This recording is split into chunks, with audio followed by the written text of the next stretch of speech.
So man, I was going through YouTube searches or whatever, and I was looking for a very weird video, admittedly, penis related. Not gonna divulge why I was doing that, but this came up in my recommended.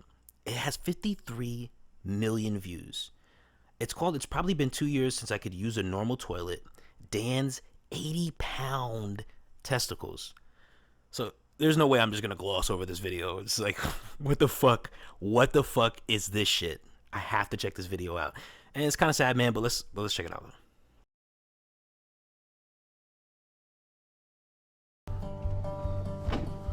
40-year-old Dan Moorer suffers from a mysterious medical condition that has taken over his life. For the last 7 years, his testicle sac has been growing uncontrollably. How's your day going? It's made me a prisoner in my own body. It's like carrying a ball and chain. So the first time I saw this, man, I was like, are they just showing this motherfucker's nuts on cable television like that? But then I got a closer look. I'm like, no. They got it wrapped up in some sort of cast type thing. It's like wrapped up in a cast. But you thinking like, you just gonna show us his ball bag, man? You're not gonna like censor this at all, or it's pretty raw. But nah, it's wrapped up. It's made me a prisoner in my own body. It's like carrying a ball and chain. The best way I could describe the weight for someone, if they're trying to imagine it in their head, would be to slit open your scrotum and put in 3 large bowling balls and sew it back up and have you carry it around. That's terrible. I'm constantly in pain, and it's a lot of weight on your back, so it's very hard to move. The unusual condition is so severe, it restricts every movement. This is where I have to go to urinate. I mean, do we really need the dramatic music? I think, speaking for the audience, I think we get the severity of this situation. I think it's pretty harsh. Do we really need the sad music on top of that?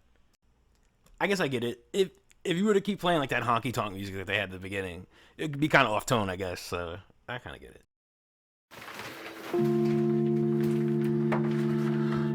This is where I have to go to urinate.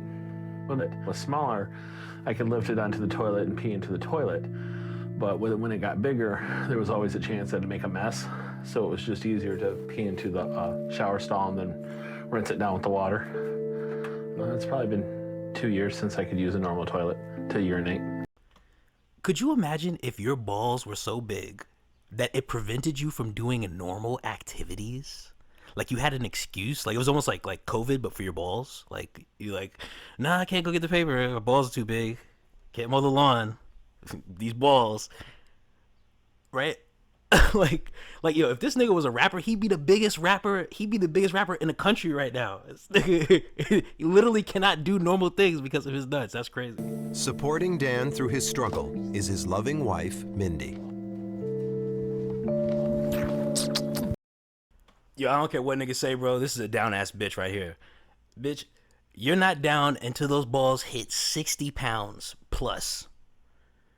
Man, it's amazing. Yo, there's a bitch for everybody, bro, except me. Yo, this nigga she's sticking by his side.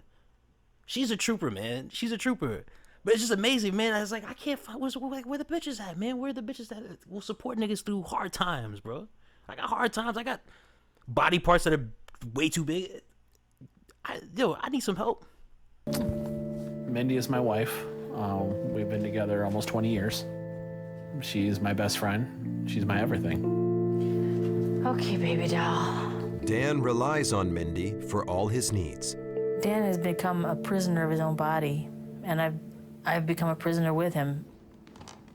He's not able to do any of the things that he loves doing. If you wanted to go out and get a gallon of... Okay, so what she said there, she obviously resents being with him a little bit. Right? I feel like a prisoner too. Right? My whole thing is, do you think they ever get freaky with that? Now, they said that they don't. They said that they don't later on, but I mean, they're just saying that. Like, there's gotta be, it's probably a sensitive area. She probably could like rub it down or something, or I don't know. There's gotta be ways. It would be an hour-long show of just things that had been taken away from him one by one. Yeah, this sprayer. But it's you know, the kind of things you do for somebody you love, you know? It has control. It tells me where I can go. It tells me how long I can stay somewhere. It tells me where I can go to the bathroom. It tells me to murder innocent puppies. It tells me to bomb a church. It tells me to put the lotion on its skin. Whew, that is some ball bag, man. That shit is like a dictator, or like a demon's voice in your head or something. I think it's like the David Berkowitz of ball bags. It basically has control over my life. In a desperate attempt to slow down the scrotum's growth, Mindy and Dan wrap the mass in compression bandages.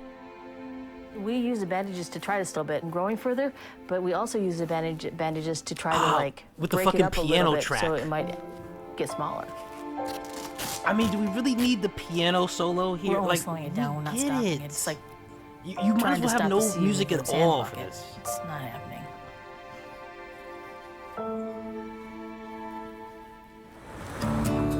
See, I like this track way more. That big old scrote. But Dan's life hasn't always been like this. Look at that one. His parents remember a time when he was just like any other son.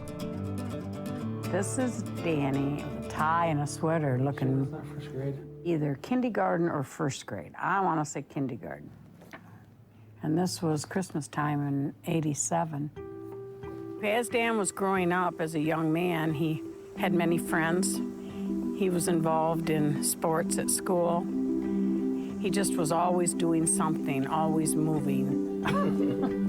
It's affected Dan a lot. When he was younger, he used to go camping, and they'd go to stay with their friends, you know, at the campgrounds, and they all come and have picnics and stuff. And I really think that he's missing something by not, you know, being able to do that sort of stuff. I had no idea that this would have ever happened to my son. If I could have traded places with him, I would have. If I could have my son's big old balls, I'd do it in a heartbeat. I mean, that's nice, you know, that his mom is, you know, I mean, of course, his mom. He's got good parents, so that's good. I have a pair of shorts that I used to wear that I'm hoping to wear again.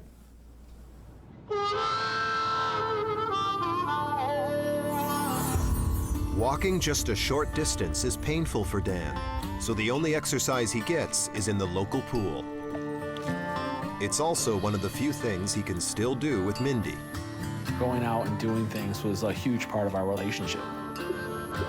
We'd camp, we'd go canoeing, go to another city, always on the go. You know, these are all things that I can't do anymore. Sexual intimacy for the couple has also become a thing of the past. The last time that we had marital relations was on March 19th, 2006. Damn, she got the fucking date memorized? What, she been keeping a journal? She fired that shit off like people who go to rehab for heroin and shit. She was like, or like AA. I haven't had a drink since March 19th, 2002. Jesus Christ. What a sad situation, man.